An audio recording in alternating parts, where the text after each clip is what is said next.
Panalangin sa magandang maghapon na nagdaan. Sa ngalan ng Ama, ng Anak at sa Diyos Espiritu Santo. Amen. Mapagmahal naming Diyos, isang araw na naman ang ipinagkaloob mo sa amin. Isa itong biyayang lubos naming ipinagpapasalamat.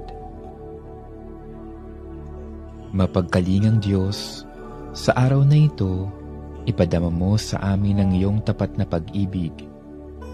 Ipakita mo sa amin ang iyong dakilang kapangyarihan at mga gawa.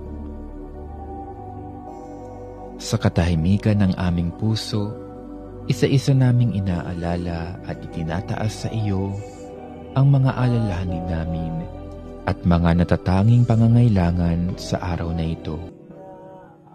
Sa ngalan ng Ama, ng Anak at sa Diyos Espiritu Santo. Amen. Magandang gabi po sa ating lahat. God bless us all.